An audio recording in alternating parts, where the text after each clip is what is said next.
கர்த்தருடைய பரிசுத்த நாமத்திற்கு துதியும் கனமும் மகிமையும் உண்டாவதாக. எல்லோருக்கும் ஓய்வு நாள் வாழ்த்துக்கள். ஹாப்பி சாபத். இந்த நல்ல ஓய்வு நாளின் துவக்க வேளையிலே வந்திருக்கிறவங்களை கிறிஸ்துவின் நாமத்தினால் மீண்டுமாக உங்களை நான் வாழ்த்தி நான் வரவேற்றுக் கொள்கிறேன். ஆயத்த நாள் என்று நாம் ஆரம்பித்து ஓய்வு நாளின் துவக்க வேளையிலே நாம் நிற்கிறோம். கர்த்தர் நமக்கு இந்த ஒரு ஸ்லாக்கியத்தை தந்ததுக்காக நாம் தேவனை ஸ்தோஸ்தரிப்போம்.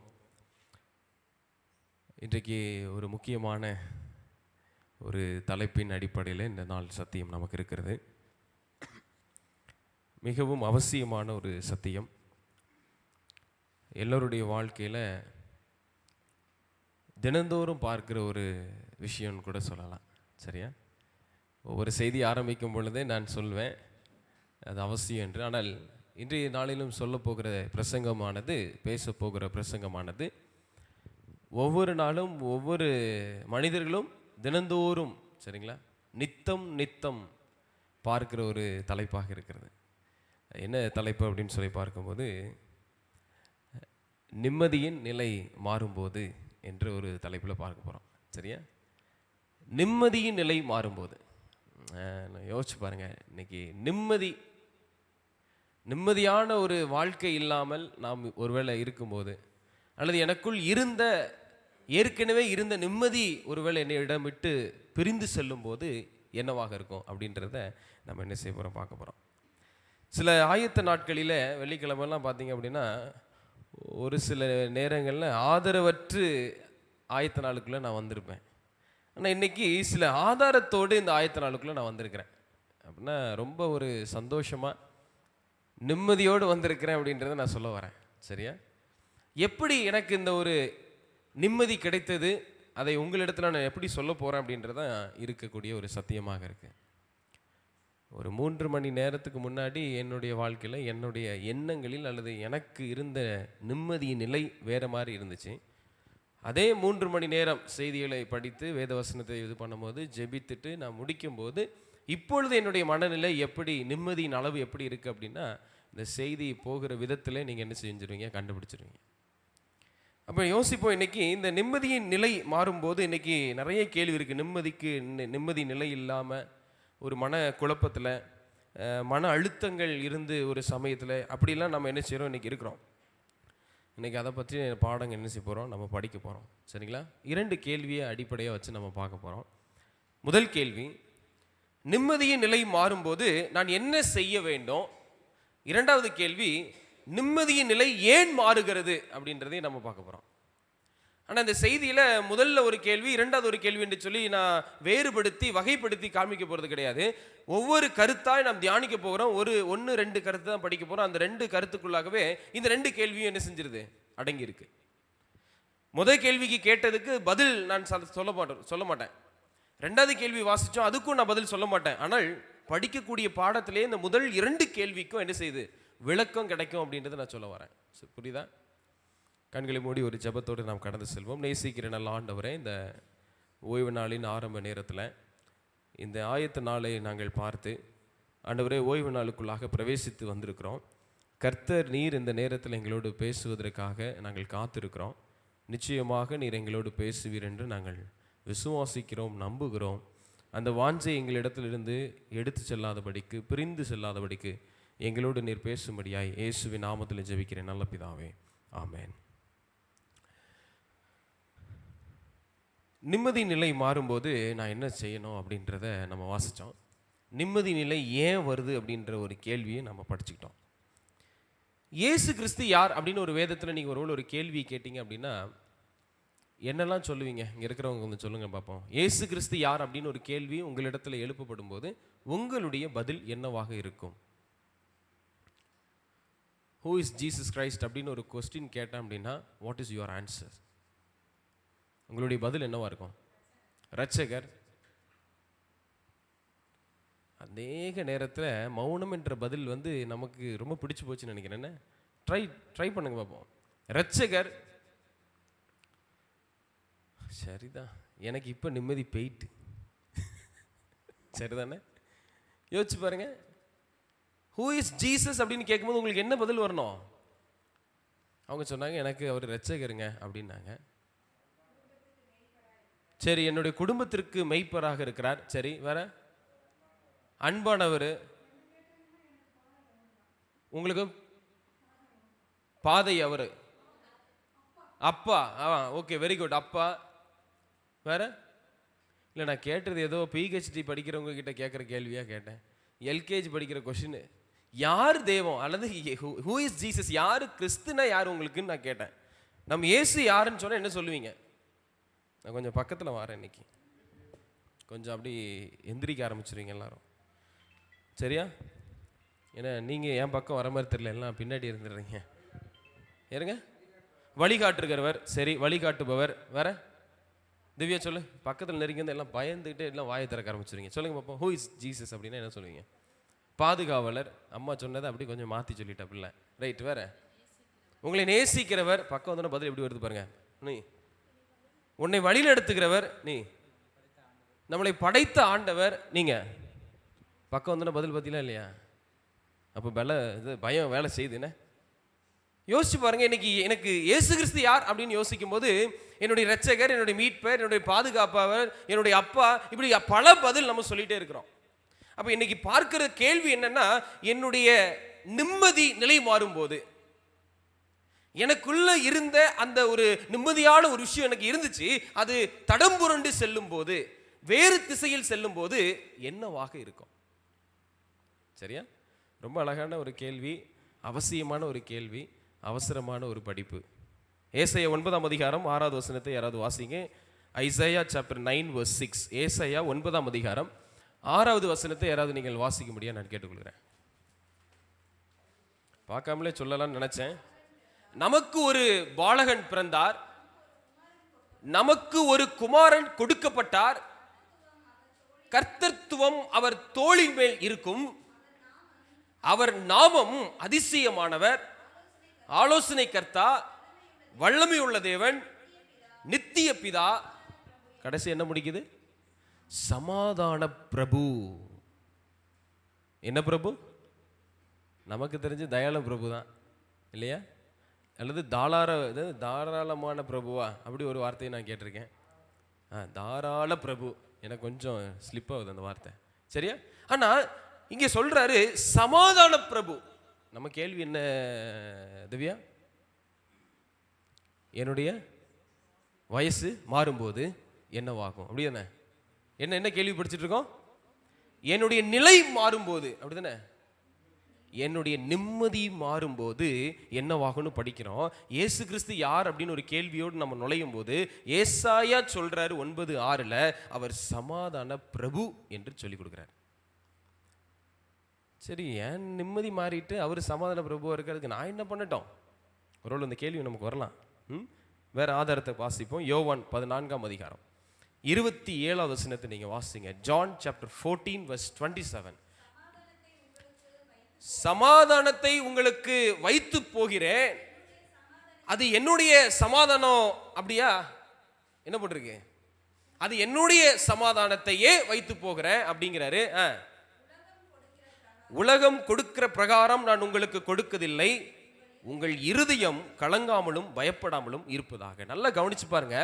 சமாதானம் என்று ஒரு விஷயம் இருக்குது, அது தேவன் கொடுக்கிற ஒரு விஷயம். அதை சொல்றார் அவரே, நான் சமாதானத்தை உங்களுக்கு வைத்து போகிறேன். அது எப்படிப்பட்ட சமாதானம் அப்படின்னு நீங்க யோசிச்சீங்கன்னா, ஏதோ உலக மனுஷன் கொடுக்கிற அந்தந்த நேரத்துக்கு எனக்கு தேவையான அளவுக்கு கொடுக்கிற விஷயம் அல்ல, இது நிரந்தரமான ஒரு சமாதானம், அது என்னுடைய சமாதானம் அப்படின்னு சொல்லி விளக்கங்கிட்ட கொடுத்துட்டே இருக்கிறார்.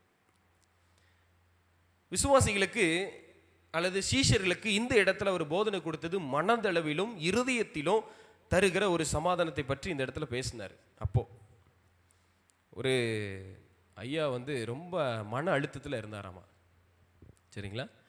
அந்த மனுஷன் மன அழுத்தத்தில் இருந்தவர் ஒரு ஆலோசனை கேட்டுட்டு போவோம். என்னுடைய இந்த டிப்ரெஷன், அதானே சொல்லுவோம் ஆங்கிலத்தில் மன அழுத்தத்துக்கு, அந்த டிப்ரெஷனை குறைக்கிறதுக்கு நான் என்ன செய்யட்டும் அப்படின்னு ஒரு மருத்துவரை நாடி சென்றார். அப்போது அந்த மருத்துவர் நீங்கள் நல்லா தூங்குங்க, முதல்ல எல்லாம் சரியாக இருக்கும் அப்படின்னு சொல்லி சொல்கிறாரு. ஆனால் அவர் நல்லா தூங்குறாரு. தூங்குனாலும் என்ன கிடைக்கல, அவருக்கு ஒரு நிம்மதி கிடைக்கல, அந்த மன அழுத்தம் அவரை விட்டு போகலை. அப்போது தூங்கும் போது, தூங்கினா மன அழுத்தம் போகுமா? ஃபர்ஸ்ட் ஆஃப் ஆல் தூங்கினா மன அழுத்தம் போகுமா போகாதா? இது 2 முறை கேட்ட உடனே இப்படின்னு சொன்ன தலையெல்லாம் இப்படி சொல்லுது, இப்படி சொன்ன தலையெல்லாம் இப்படி சொல்லுது. அது என்ன கதை? தூங்கினாலும் மன அழுத்தம் போகும். இட்ஸ் கைண்ட் ஆஃப் மெடிசன் தான், சரிங்களா? ஆனால் நல்லா தூங்கணும். அதுக்கு கட்டில் படுத்துக்கிட்டு அவன் அதை சொல்லிட்டானே, இவன் இதை சொல்லிட்டானே, இது இப்படி நடந்ததே, அது அப்படி நடந்ததுன்னு மீண்டும் நம்மளுடைய மூளையை கசக்கி கொண்டு இருக்கும் பொழுது மன அழுத்தம் என்ன செய்யாது? குறையாது. அப்போ இதை இப்படி பண்ணிகிட்டே இருக்காது. அப்போ அங்கே இருக்கிற ஒரு ஃப்ரெண்ட்ஸ் சர்க்கிளில் போயிட்டு, எப்பா கொஞ்சம் நல்லா சிரித்து சந்தோஷமாக இருந்தால் கொஞ்சம் மன அழுத்தத்துலேருந்து நான் வெளியே கொஞ்சம் ரிடீம் கிடைக்கும், ஒரு ஒரு ஒரு விடுதலை கிடைக்கும்னு சொல்லிட்டு ஒரு ஃப்ரெண்ட்ஸோடு சேர்ந்து என்ன செய்யுங்கன்னா ஒரு கூட்டத்துக்குள்ளே போயிட்டு அந்த மனுஷன், அந்த ஐயா நிற்கிறார். நல்ல நகைச்சுவை நடக்குது, நல்லா சிரிக்கிறாங்க, பேசுகிறாங்க, பல காரியத்தை அவங்க பேசிகிட்டு இருக்காங்க. அப்போ ஒருத்தர் சொல்கிறார், எப்பா ரொம்ப டிப்ரெஷனில் இருக்கேன், ரொம்ப மன அழுத்தத்தில் இருக்கேன், என்னால் என்ன செய்யன்னு தெரியல. ஒருத்தர் சொல்கிறாரா, நீ என்ன செய்யப்பா, ஒரு 1000 ரூபா எடுத்துக்க, உன் அக்கௌண்ட்டில் போய்ட்டு ஒரு 1000 ரூபா எடுத்துட்டு உனக்கு என்ன சாப்பிட தோணுதோ சாப்பிடு, உனக்கு என்ன வாங்கி வைக்கணும்னு தோணுதோ வாங்கிக்க, அது ஒரு 1000 ரூபாயை நீ மனம் போல செலவழிச்சிட்டு வா அப்படின்னு சொல்லிட்டு ஆலோசனை கொடுக்குறாரு ஒரு நண்பர். இந்த ஆலோசனை கொஞ்சம் பரவாயில்லையேன்னு சொல்லிட்டு யோசிச்சுக்கிட்டு இந்த ஐயா என்ன பண்ணியிருக்கிறாரு, கடைக்கு போயிட்டு நல்லா வயிறு ரொப்ப சாப்பிட்டுட்டு நல்ல தேவையானதெல்லாம் வாங்கிட்டு வீடு திரும்பி இருக்கிறாரு. வரும்போது யோசிக்கிற மன நிறைவோடு வந்த ஒரு தொடர்பு இருந்துச்சான். நைட்டுக்கு தூங்கிட்டார், நிம்மதியாக தூங்கிட்டார். காலையில் எந்திரிச்சு மறுபடியும் யோசிக்கிறாரு, இந்த பழைய பிரச்சனை மனசில் வருது, நிம்மதியை இழந்து விட்டார். மறுபடியும் சொல்கிறார், இப்போ நீ சொன்ன ஆன்சர் கரெக்டு தான், நான் ஒரு 1000 ரூபா எடுத்துகிட்டு போய் செலவு பண்ணேன், நல்லா சாப்பிட்டேன், மனநிறைவாக இருந்துச்சு. ஆனால் மனநிறைவு என்ன செய்ய மாட்டேங்கி, உள்ளுக்குள்ளே போக போக சரி வரல. என்ன அர்த்தம் அப்படின்னா, பணங்கள் செலவழித்து எனக்கு தேவையான விஷயத்தை நான் பெற்றுக்கொண்டேன் என்று சொன்னால் எனக்கு நிம்மதி மீண்டும் கிடைக்குமா? மறுபடியும் ஒவ்வொரு முறையும் நமக்கு அப்படியே நிம்மதி ஒருவேளை அப்பப்போ தற்சமயத்துக்கு தருதுன்னு சொன்னால் மறுபடியும் அடுத்த பணத்தை எப்போ செலவழிக்கலான்னு தோணும். சொல்ல வருது புரியுதா? உடனே அடுத்தது என்ன செய்யலாம், அடுத்தது என்ன செய்யலாம்னு சொல்லிட்டு இருந்தது என்ன செஞ்சுட்டு இருப்போம், போய்கிட்டே இருப்போம். ஆனால் இங்கே பார்க்கும்போது அந்த ஐயா மறுபடியும் வந்தார், பணம் ஒன்றும் என்ன செய்யலை, அதுக்கு கை கொடுக்கவில்லை. யோவான் 16ஆம் அதிகாரம் 33ஆவது வசனத்தை வாசிப்போம். யோவான் 16ஆம் அதிகாரம் 33ஆவது வசனத்தை வாசிப்போம். என்னிடத்தில் உங்களுக்கு சமாதானம் உண்டாயிருக்கும் பொருட்டு இவைகளை உங்களுக்கு சொன்னேன். யார்கிட்ட இருந்து தான் சமாதானம் வரணும்? இப்போ பணம் இல்லை, பதவி அல்ல, மனிதன் அல்ல, யாரிடமிருந்து? தேவனிடத்திலிருந்து. என்னிடத்தில் உங்களுக்கு சமாதானம் உண்டாயிருக்கும் பொருட்டு இவைகளை உங்களுக்கு சொன்னேன். அடுத்து, உலகத்தில் உங்களுக்கு உபத்திரவம் உண்டு, ஆனாலும் திடம் கொள்ளுங்கள். நான் என்ன செஞ்சேன், இந்த உலகத்தை தான், நீங்கள் இதே உலகத்தில் இருந்து நிம்மதி இல்லை, ஒரு நீதி கிடைக்க மாட்டேங்குது, ஒரு நியாயம் இல்லைன்னு சொல்லி அழுகிறோமே, இந்த உலகத்தில் தான் நானும் உபத்திரவத்தை சந்தித்தேன், நீங்கள் என்ன செய்யுங்க? அப்போ அடுத்த கேள்வி என்ன அப்படின்னா, அவர் கடவுள், அவர் என்னை காப்பாற்ற வந்தார், அவருடைய வாழ்க்கை முறை வேறு, அவர் லைஃப் ஸ்டைல் வேறு, அவருக்கு உபத்திரவம் வந்துச்சு, தாங்கிட்டார். நான் ஏன் தாங்கணும்? எனக்கு ஏன் அந்த நிம்மதி இல்லாமல் இருக்கணும்? எனக்கு ஏன் அந்த எண்ணங்கள் இல்லாமல் இருக்கணும் அப்படின்னு யோசிக்கும் போது, தொடர்ந்து நம்ம பார்க்கும்போது, சமாதானம் எங்கேருந்து வருதுன்றதை நம்ம முழுசாக புரிஞ்சுக்கிட்டோம் அப்படின்னு சொன்னால் நமக்கு நிம்மதி அப்படின்ற ஒரு விஷயம் நம்மளை விட்டு போகாது. சரியா?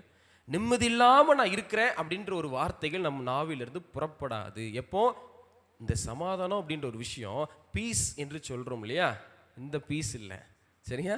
நான் சொல்கிற பீஸ் வேற. அது நினச்சோம் அப்படின்னா நம்மளை விட்டு நிம்மதி என்ன செய்யாது? போகாது. இப்போது நீங்கள் யோசிச்சு பாருங்கள், ஒரு நிரந்தரமான ஒரு சமாதானம் வேணும் அப்படின்னா அந்த சமாதானம் யார் தரா?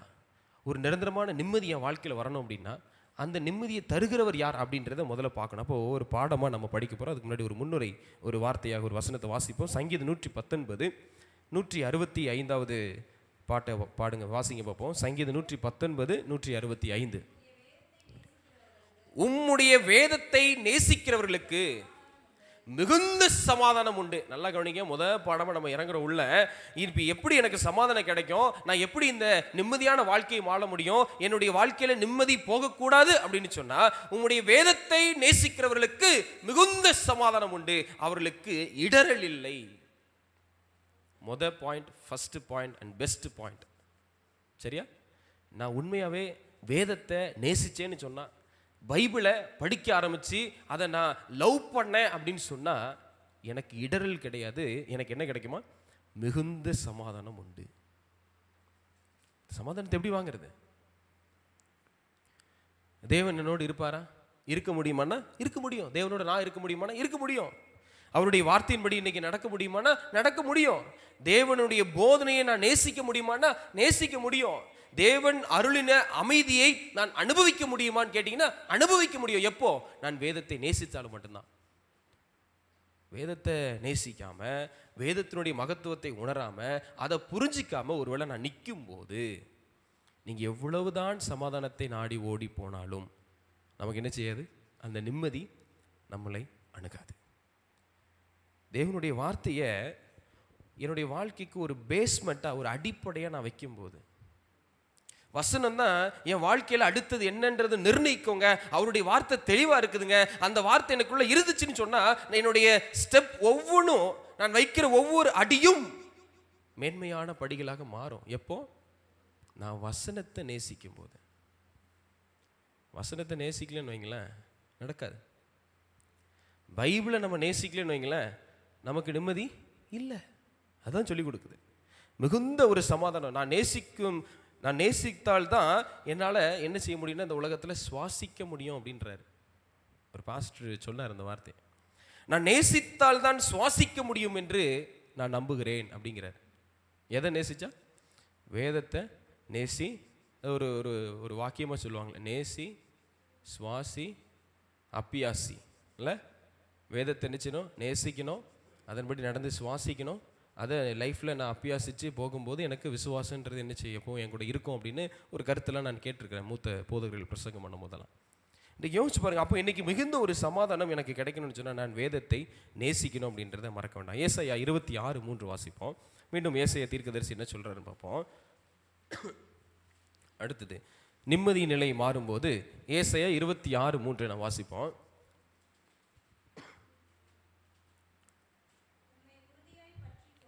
உம்மை உறுதியாய் பற்றி கொண்ட மனதை உடையவன் உம்மையே நம்பியிருக்கிறபடினால் நீர் அவனை பூரண சமாதானத்துடன் காத்துக்கொள்வீர்.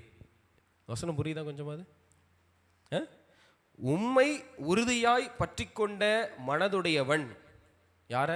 ஏசப்பாவை உண்மையாகவே பற்றி கொள்ளணும். பற்றி கொண்ட மனதுடையவன் போடல, உம்மை உறுதியாய் பற்றி கொண்டவன் உண்மையே நம்புகிறபடினால் நீர் அவனை பூரண சமாதானத்துடன். முதல்ல படித்த சமாதானம் என்ன வந்துச்சு?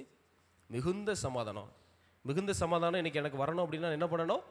வேதத்தை நான் நேசிக்கணும். வேதத்தை நேசிக்கும் போது நிம்மதியான வாழ்க்கையாண்ட தரேன்னு சொன்னார்.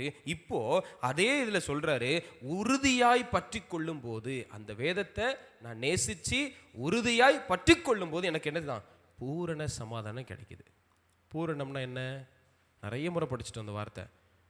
பூரணம்னா என்ன? முழுமை. இல்லை, முழுமை அப்படின்னும் போது எப்படி இருக்கும்? எதை முழுமைன்னு நம்ம இன்னைக்கு ஒப்பிட்டு சொல்லலாம்?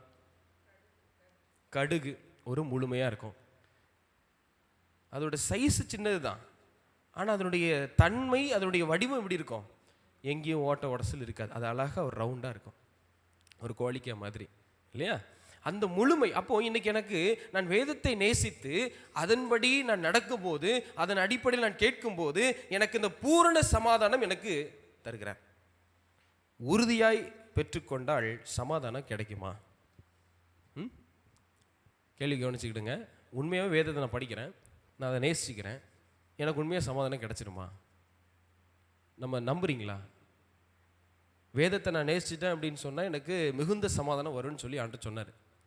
அடுத்தது பார்த்தோம், அதை உறுதியாக நீ பற்றி கொண்ட அப்படின்னு சொன்னால் உனக்கு அடுத்து என்ன சொன்னார்? பூரண சமாதானம் உனக்கு தருவேன் அப்படின்னு சொன்னார். நான் கேட்குறேன், உறுதியாக நம்ம உண்மையாகவே அதை நான் பார்த்தேன், அந்த வசனத்தை நேசித்தேன் அப்படின்னு சொன்னால் எனக்கு சமாதானம் கிடைச்சிருமா? ஒருத்தர் மட்டும் பதில் சொல்கிறார், ஆனால் சத்தம் இல்லாமல் பதில் சொல்கிறார். நல்ல முயற்சி பண்ணுறாரு, அதனால் நான் நன்றி செலுத்துக்கிறேன். சொல்லுங்கள் பார்ப்போம். உண்மையாகவே ஒரு வசனத்தை வாசிப்போம். பைபிள் என்ன எப்படின்னு சொல்லுது? பிலிப்பியர் 4:6 7 நமக்கு நல்லா தெரிஞ்ச ஒரு வசனம். பிலிப்பியர் 4 வசனம் 6, 7 யாராவது வாசிங்க.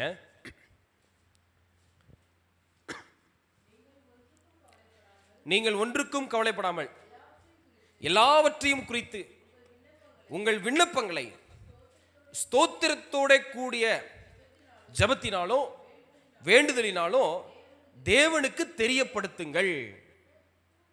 முடியுமா அப்படின்னா முடியும். அப்ப நான் எப்படிப்பட்ட பக்குவத்தோடு நான் ஜெபம் செய்யணும் அப்படின்னு சொல்றாருன்னா, நீங்கள் ஒன்றுக்கும் கவலைப்படாமல். நிம்மதி வேணும், அது இல்லாம இருக்கிறோம். அப்ப வேணும் அப்படின்னா அதுக்கு பதில் இருக்குது, நீங்கள் ஒன்றுக்கும் கவலைப்படாமல். ஆண்டவரே, நான் கவலைப்பட்டனால தான் நிம்மதி இல்லைன்னு உட்காந்துட்டு இருக்கேன். இப்போ அப்புறம் எப்படி நான் ஒன்றுக்கும் கவலைப்பட முடியாது? அதுக்கு தான் பதில் சொன்னார், நீ வேதத்தை நேசி. அப்ப வேதத்தை நேசிக்கும் போது எனக்கு மிகுந்த சமாதானம் கிடைக்குது.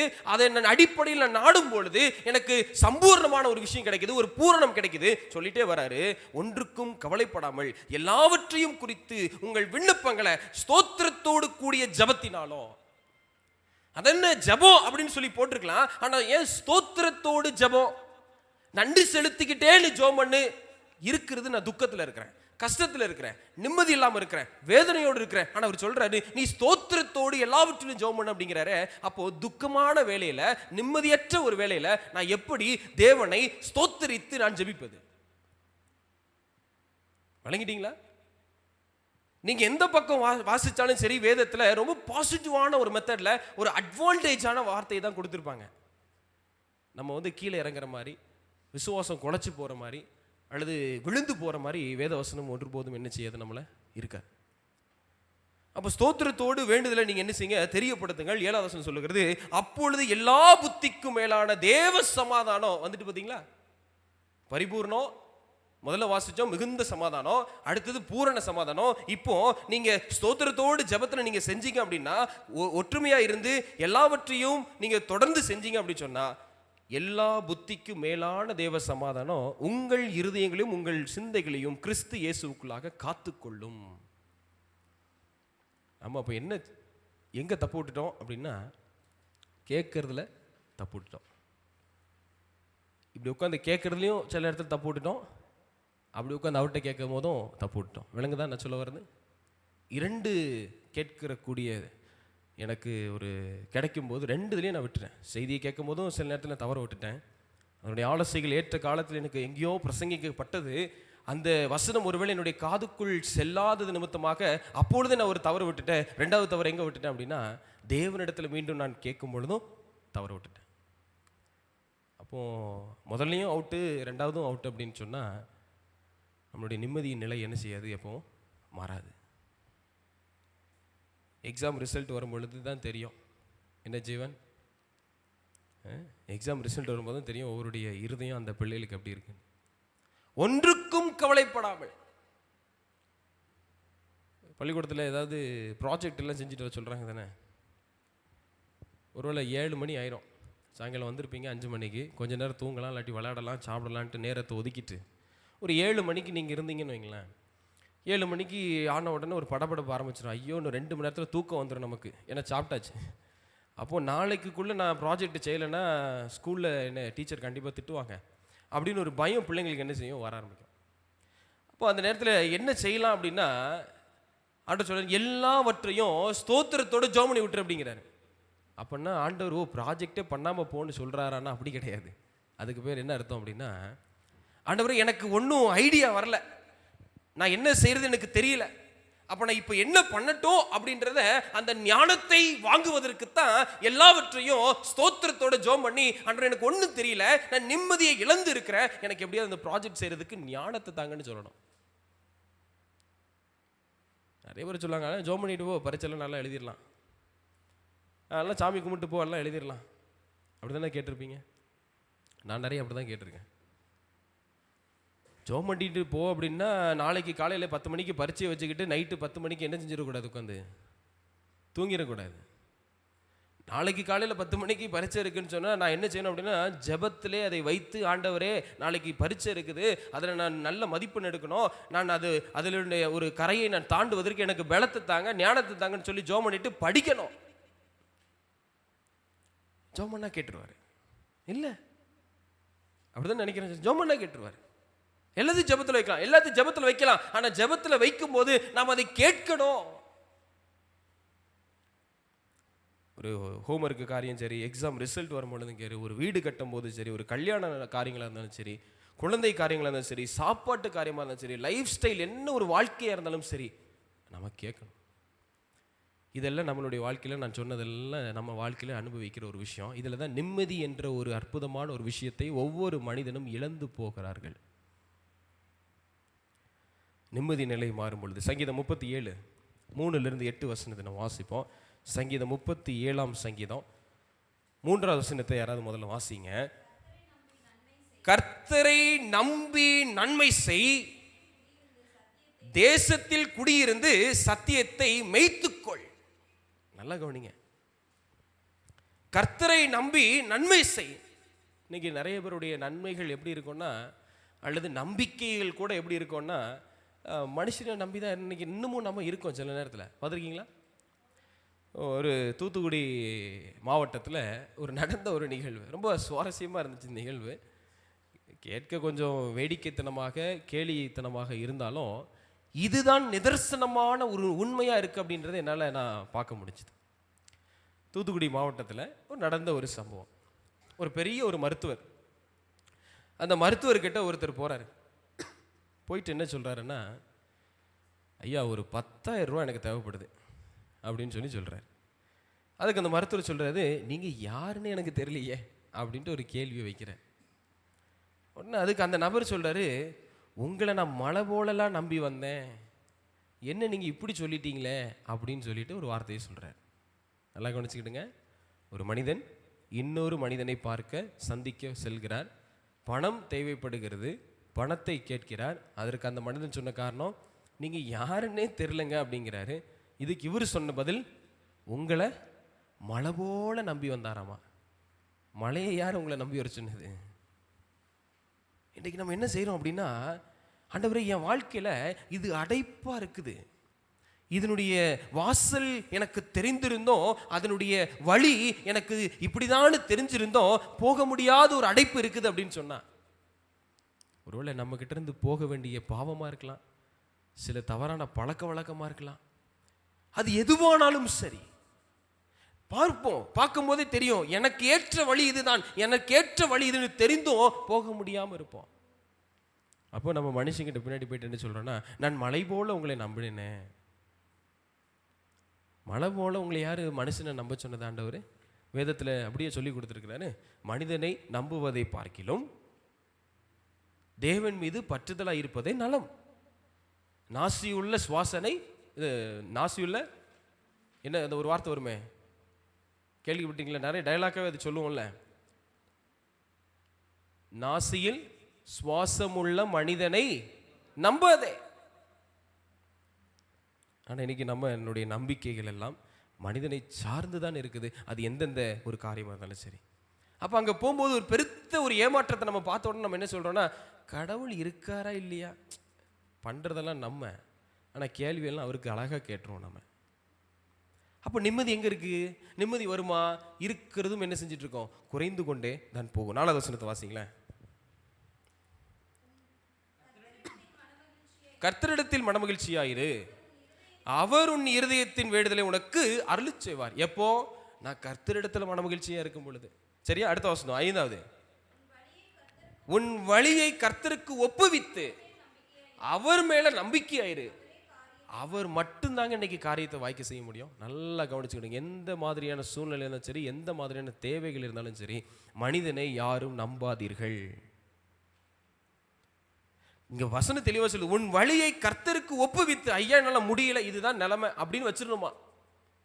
எனக்கு இந்த ஒரு பெரிய தேவை இருக்கு என்னோட குடும்பத்துல, எனக்கு இதுதான் தேவை அப்படின்னு அவருடைய கையில வச்சிடணுமா? இப்ப சொல்றாரு, உன் வழியை கர்த்தருக்கு ஒப்புவித்து அவர் மேல் நம்பிக்கையா இரு. ஒரு சில விஷயம் நடந்து முடியறதுக்கு முன்னாடி எந்திரிச்சு ஓடுறனால எனக்கு வச்சிருந்த ஆசீர்வாதம் நமக்கு தெரியாமலே போயிடுது. விளங்கிட்டீங்களா? சரிதானே? நமக்கு என்ன ஒரு பொருள் இருக்குது அப்படின்றது தெரிஞ்சதுக்கு முன்னாடியே நம்ம எந்திரிச்சு போயிடுவோம். ஏன்னா நம்மளால பொறுக்க மனம் இல்லாதவர்களாக இருக்கிறோம். ஒரு பொருள் கேட்டிருப்போம், கால தாமதமாகலாம், வெயிட் பண்ணுற ஒரு குணம் நமக்கு இன்னும் நினைச்சில்லைன்னா வரலையா? காத்திருந்து அனுபவத்தை நீங்கள் வாங்கிக்கோன்னு தானே சொன்னார். ஆண்டுடைய சீஷர்கள் எல்லாம் அவருடைய வரத்தை பெற்றுக்கொள்ளும் பொழுது மேல் அறை வீட்டுக்குள்ளிலே காத்திருந்து ஜெபித்து வாங்கிட்டு போனாங்க இல்லையா? அந்த காத்திருப்பு அவசியம். நமக்கு அங்கே இருக்க முடியல இல்லை? யோசிச்சு பார்ப்பேன், என்னுடைய லைஃப்பில் நம்மளால இருக்க முடியுதா? போன வாரம் படிச்சோம்ல யாக்கோபுடைய ஜெபம் எப்படி இருந்துச்சுன்னு. நீங்கள் ஆசீர்வதிக்கலை அப்படின்னு சொன்னால் உங்களை நான் விட மாட்டேன் அப்படின்னா. இன்னைக்கு அதே நிலைமை தான். எனக்கு நிம்மதி இன்னும் என்னுடைய வாழ்க்கையில் இல்லை, இருந்ததும் போயிருது இன்னைக்கு. தொடர்ந்து 6வது வசனம் வாசிக்கும் போது, உன் நீதியை வெளிச்சத்தை போலவும் உன் நியாயத்தை பட்ட பகலை போலவும் விளங்க பண்ணுவார், கர்த்தரை நோக்கி அமர்ந்து அவருக்கு காத்திரு. அந்த 7வது வசனம் ஆரம்பிக்கும் போது அப்படிதான் ஆரம்பிக்குது. யாருக்கு காத்திருக்கணும்? கர்த்தருக்கு காத்திருங்க. நிம்மதி. நேசிப்பதை விட சுவாசிக்கும் போது பலன் மிகுதியாக இருக்குதுன்றது மட்டும் நீங்கள் மறந்துடாதீங்க. வேதவசனத்தை நம்ம நேசிக்கணும். நேசிக்கிறனால எனக்கு மிகுந்த சமாதானம் வருது. அப்படியே தொடர்ந்து போகும்போது அதனுடைய 10 கட்டளைகள் அல்லது தேவனுடைய லா என்று அழைக்கிற வார்த்தைகளை நான் கடைபிடிக்கும் போது பூரணமான சமாதானம் எனக்கு கிடைக்குது. இதெல்லாம் என் வாழ்க்கையில் வரும்பொழுது நிம்மதி என்ற விஷயம் என்ன செய்யுது? எனக்குள்ள கிரியை செய்கிறது என்பதை நம்ம மறக்க வேண்டாம். வேதத்தை நேசிப்போருக்கு மிகுந்த சமாதானம் உண்டு. கட்டளையை நம்புகிறவர்களுக்கு பூரண சமாதானம் உண்டு. கஷ்டத்தை தேவனிடத்திலே தெரிவிக்கப்படுத்தும் போது எல்லா புத்திக்கும் மேலான சமாதானம் நமக்கு கிடைக்கிறது. ஆமென். அந்த வார்த்தையோடு தான் அவர் முடிக்கிறேன். நிம்மதி இழக்கும் போது அந்த ஒரு வார்த்தையை நான் எழுதினேன். நிம்மதி இழக்கும் போது நித்தியரை பார்க்க வேண்டும், நீதியை தேட வேண்டும், நியாயமாய் இருக்க வேண்டும். நினைட்டீங்களா? எனக்கு நல்லது கிடைக்கணும் அப்படின்னா நான் நல்லதை யோசிக்க கூட செஞ்சிடறேன். ஆனால் நான் பிறருக்கு நன்மை செய்கிறதுக்கு என்ன செய்ய மாட்டேன். எதை பறிக்கணும்னு ஆசைப்படுறீங்களோ அதை கொடுக்கறதுக்கும் ஆசைப்படணும். போனவர் தான் படித்தோம் இல்லையா? கொடுப்பதே பாக்கியம், வாங்குவதை பார்க்கலாம், கொடுக்கிறது பாக்கியம். ஒரு பாடலோடு இந்த வரிகளோடு நான் இந்த செய்தியை நான் முடிக்க விரும்புகிறேன். இந்த பாட்டு வந்து லாக்டவுனில் எழுதப்பட்ட ஒரு பாட்டு. சரிங்களா? கோவிட் டைமில் என்னுடைய பெரியம்மா பையன் இந்த பாட்டை எழுதினார். வசந்த வில்லியம்ஸ் அப்படின்னு அவர் பேர், வசந்த வில்லியம். அவர் இந்த பாட்டு எழுதினார். அதோடைய டோன், அந்த இசை காரியத்தை வந்து நானும் சகோதரர் இமானுவேல், நம்மளுடைய ஒரு போதகருடைய பையன், அவரும் போதகராக மெட்ராஸில் இருக்கிறாரு, இமானுவேல் ஜெஃபர்சன், அவரும் இந்த டோனை நாங்கள் எழுதினோம். ஒரு பழமையான பாடல் மாதிரி அந்த வடிவத்தில் எழுதினோம். அதில் ஒரு சில வார்த்தை இருக்குது. அந்த வார்த்தை என்ன செய்கிறேன் நான் சொல்லிவிட்டு நான் பாடி காமிக்கிறேன். நித்திய வாழ்வை நிச்சயமாய் அடைய நிந்தனைக்குள்ளாக நான் தினம் வாழ்கிறேன், எனது நிச்சயம் நீர்தான் ஐயா. கண்டிப்பாக உங்களுக்கு புரிஞ்சிருக்காது எனக்கு தெரியும். நான் மறுபடியும் அதை விளக்கம் கொடுக்குறேன். சரிங்களா? ஏன்னா ரொம்ப நேரம் உட்காந்து எழுதணும் அந்த வார்த்தைக்காக, அந்த நீ என்ற வார்த்தைக்காகவே. நித்திய வாழ்வை நிச்சயமாக அடைய. நித்திய வாழ்வுனா என்ன? எவர்லாஸ்டிங் லைஃப்னு சொல்லல, தேவனோடு இருக்கணும், இதுக்கப்புறம் மரணம் இல்லாத ஒரு வாழ்க்கை, நித்திய வாழ்வு. அந்த நித்திய அந்த வாழ்க்கையை நான் வாழ்றதுக்கு நிச்சயமாய் அடைவதற்கு நிந்தனைக்குள்ளாக நான் என்ன செஞ்சுட்டு இருக்கேன்? ஒவ்வொரு நாளும் போயிட்டு இருக்கேன். ஆமாம் தானே? நித்திய வாழ்வை நான் பார்க்கணும்னா, நிரந்தரமான வாழ்க்கைக்கு நான் என்ன செய்யறேன்னா ஒவ்வொரு நாளும் ஆசைப்படுறது உண்மைதான். ஆனால் நிந்தனைக்குள்ளே போட்டு நிம்மதி இல்லாமல் தான் கடந்து போயிட்டு இருக்கிறேன். உண்மைதான். சோதனை வருது, பரிசோதனை வருது, எல்லாம் நம்மளை குத்திட்டு தான் இருக்கு. சரிங்களா? ஆனாலும் எனது நிச்சயம் நீர்தான் ஐயா. அந்த அண்ணா எழுதும்போது ரொம்ப அற்புதமாக எழுதியிருந்தார் அந்த வார்த்தை. இந்த பாட்டு வரும்போது ஒரு கர்நாட்டிக்கல் ஸ்டைலில் வரும். நான் அதை பாடி சொதப்ப மாட்டேன், இருந்தாலும் அது நல்லா கவனிங்க. அந்த பாட்டு, உம்மை போல் ஒருவரும் இல்லை ஏசையா, உலகினில் என்னை நேசிக்க உம்மை போல் யாரும் இல்லை ஏசையா, உலகினில் என்னை நேசிக்க உம்மை போல் யாரும் இல்லை ஏசையா. நித்திய வாழ்வை நிச்சயமாயடைய நிந்தனைக்குள்ளே நான் தினம் வாழ்கிறேன். நித்திய வாழ்வை நிச்சயமாயடைய நிந்தனைக்குள்ளே நான் தினம் வாழ்கிறேன். எனது நிச்சயம் நீர்தானையா, எனது நிச்சயம் நீர்தானையா, எனது நிச்சயம் நீர்தானையா, எனது நிச்சயம் நீர்தானையா. உம்மை போல் ஒருவரும் இல்லை ஏசையா, உலகினில் என்னை நேசிக்க உம்மை போல் யாரும் இல்லை ஏசையா. உலகினில் என்னை நேசிக்க உம்மை போல் யாரும் இல்லை ஏசையா. நித்திய வாழ்வை அடைவதற்கு அநேக நிந்தனை நாம் பெறுவோம். அவ்வளோ சுலபமாக என்ன செய்ய முடியாதுன்னா அந்த நித்தியரை நாம் தரிசிக்க முடியாது. வேதம் வெளிப்படுத்தல் விசேஷத்தில் நம்ம வாசிக்கும் போது என்ன சொல்லிக் கொடுக்குது அப்படின்னா, பரலோக வாசல் எப்படி இருக்குது? சும்மா திறந்த வெளியில் இருக்குது, யாரெல்லாம் வரலாம். அப்படி இருக்கா? இடுக்கமான வாசல் வழியே அப்படி தான் இருக்கும் இல்லையா?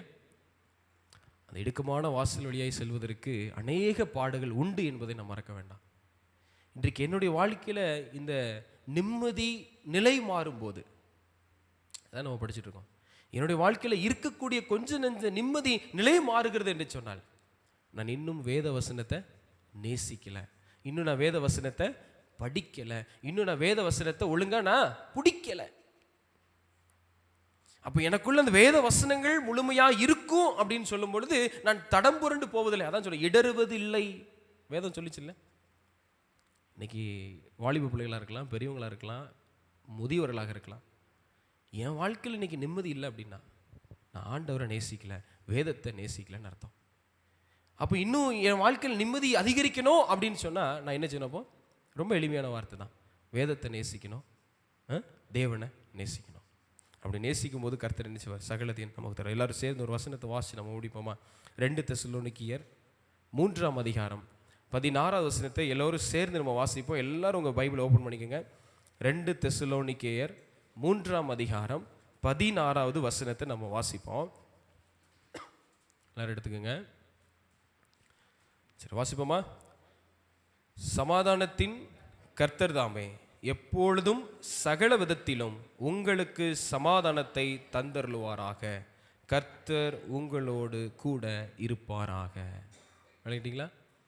சமாதானம் இப்போ எங்கிறதா இருந்து வரும்? தேவன் தருகிறார். சமாதானத்தின் கர்த்தர் தாமே எப்பொழுதும் சகல விதத்திலும் உங்களுக்கு சமாதானத்தை தந்தருளுவார். அப்போ நிம்மதி இல்லை, ஒரு பீஸ்ஃபுல்லான வாழ்க்கை இல்லை அப்படின்னு நம்ம நினைக்கிறோம். அது யார்கிட்ட இருக்குது? அவர்கிட்ட இருக்குது. அதை எப்படி தேடணும்? வேதத்தை நேசித்து தேடணும். அதன்படி நடக்கும்போது இது நமக்கு மாறும். ஒரு இறுதியாக ஒரே ஒரு கேள்வி கேட்டு நான் முடிக்கிறேன். இந்த செய்தியிலையும் அல்லது இந்த பாட்டில் நீ அப்படின்ற ஒரு வார்த்தை எத்தனை முறை நான் பயன்படுத்தியிருப்பேன்னு நினைக்கிறீங்க? இந்த கேள்வி தான் பாஸ்டர் எங்களுக்கு நிம்மதியாக போயிடுச்சுன்ற மாதிரி என்ன பார்க்குறீங்க. சரியா? எண்ணற்ற வார்த்தைகளை நம்ம பயன்படுத்தியிருக்கிறோம். இந்த செய்தியில் நிம்மதி நிம்மதினு சொல்லியிருக்கலாம், நித்தியர் நீதி நீதி நீன்னு சொல்லிகிட்டே இருந்திருக்கலாம். அந்த நீ நம்மளை குறிக்கிறது. சரியா? நீன்னு உங்களை சொன்னால் உங்களை குறிக்கும், அப்படி திருப்பி நீங்கள் என்கிட்ட சொன்னீங்கன்னா அது என்ன குறிக்கும். அப்போ நம்மளுடைய வாழ்க்கையில் நான் நித்தியரை பார்ப்பதற்கு நிம்மதியான வாழ்க்கை எனக்கு தேவை. அது நீதியின் தேவனை தரிசிப்பதற்கு முன்பதாக நீதியான வார்த்தைகளை நான் நேசித்தால்தான் அது உண்டு என்பதை மறக்க வேண்டாம். கர்த்தர் நம்மளை ஆசீர்வதித்து பலப்படுத்துவாராக. ஆமென்.